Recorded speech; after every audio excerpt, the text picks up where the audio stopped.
Ration দুর্নীতিকাণ্ডে বালু অর্থাৎ জ্যোতিপ্রিয় মল্লিক, মন্ত্রী জ্যোতিপ্রিয় মল্লিকের চিঠির সূত্র ধরে নাম উঠে এসেছিল শেখ শাহজাহান, সন্দেশখালীর বাদশা, সন্দেশখালীর বাঘ যাকে বলা হয়, সেই শেখ শাহজাহান রেশন দুর্নীতিকাণ্ডের অন্যতম অভিযুক্ত শেখ শাহজাহান।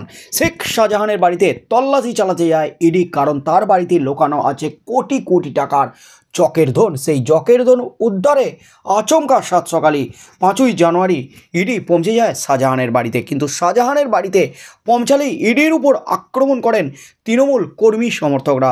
শাহজাহানের এক ফোনেই হাজার হাজার কর্মী সমর্থক ইডির উপর হামলা চালায়। কেন্দ্রীয় বাহিনী এবং ইডি আধিকারিকদের মারধর করে, মেরে মাথা ফাটিয়ে দেওয়া হয় ইডি আধিকারিকদের।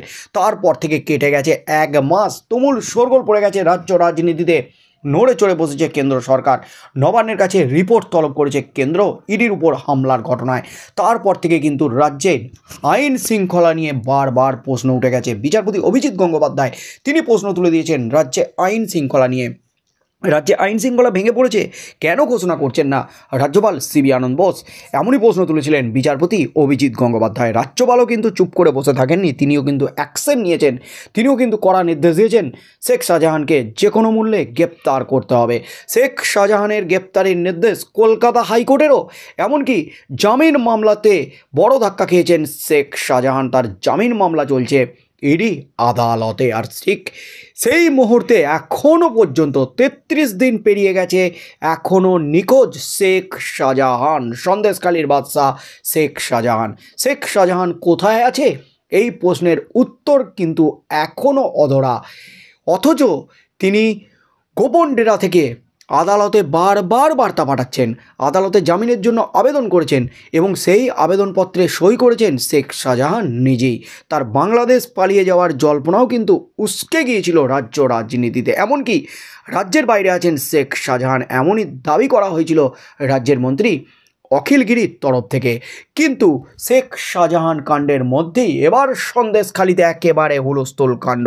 সন্দেশখালীতে উল্টো পুরাণ 30 দিনেই যে তৃণমূল কর্মী সমর্থকরা ইডি আধিকারিকদের উপর হামলা চালিয়েছিলেন, এবার কিন্তু পিছু হটল সেই তৃণমূল বাহিনী এবং শেষে নদীতে ঝাঁপ দিয়ে প্রাণ রক্ষা করতে হলো কর্মীদের।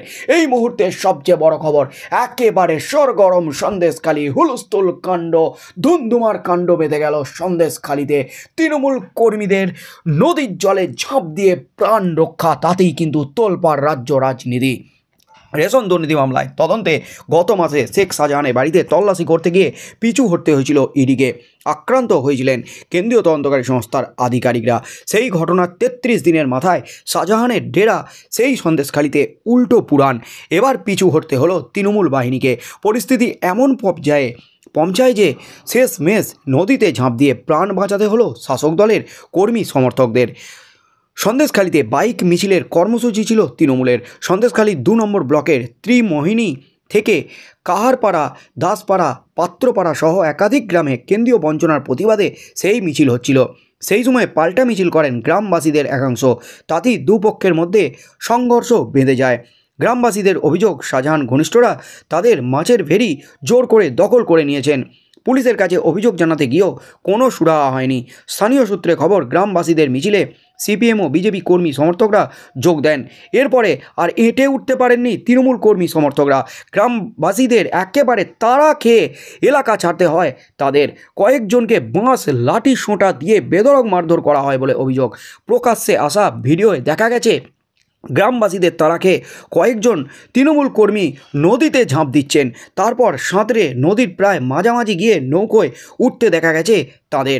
তৃণমূলের অভিযোগ, বিজেপির দুষ্কৃতীরাই গ্রামে গণ্ডগোল ছড়িয়েছে, সন্দেশখালীর মানুষকে প্ররোচনা দিচ্ছে। পাল্টা বিজেপি ও সিপিএমের বক্তব্য, এই ঘটনা সন্দেশখালীর মানুষের গণরোষের বহিঃপ্রকাশ। গ্রামবাসীদের একাংশের দাবি, এত বড় সংঘর্ষের ঘটনা ঘটতই না যদি পুলিশ নিজের ভূমিকা ঠিকঠাক পালন করত। ঘটনাস্থলে সময়ে পৌঁছে গেলেও পুলিশ কর্মীরা নীরব দর্শক ছিলেন, যার জেরে আরও সন্দেশখালী উত্তপ্ত হয় বলে দাবি। তার মধ্যেই কিন্তু সন্দেশখালীর বাদশা শেখ শাহজাহান তিনি নিখোঁজ, তিনি একেবারে গোপন ডেরায় লুকিয়ে আছেন। আর সেই মুহূর্তেই কিন্তু এবার চরম বিপাকে, চরম অস্বস্তিতে তৃণমূল কর্মী সমর্থকরা। তারা কিন্তু মিছিল বার করলে, বাইক মিছিল বার করলে গ্রামবাসীরা পাল্টা মিছিল বার করে।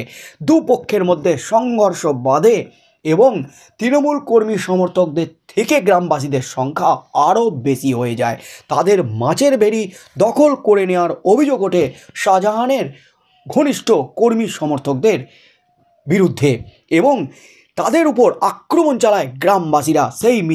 সেই মিছিলে আক্রমণ এমন একটা পর্যায়ে পৌঁছায় যে হাতাহাতি থেকে শুরু করে একেবারে বিরাট সংঘর্ষ বাঁধে এবং লাঠি সোটা বাঁশ নিয়ে তৃণমূল কর্মী সমর্থকদের বেধড়ক মারধর করেন গ্রামবাসীরা। তারপর প্রাণ বাঁচাতে নদীতে ঝাঁপ দেন তৃণমূল কর্মী সমর্থকরা। অর্থাৎ 33 দিনেই কিন্তু খেলা ঘুরে গেল উল্টো পুরাণ।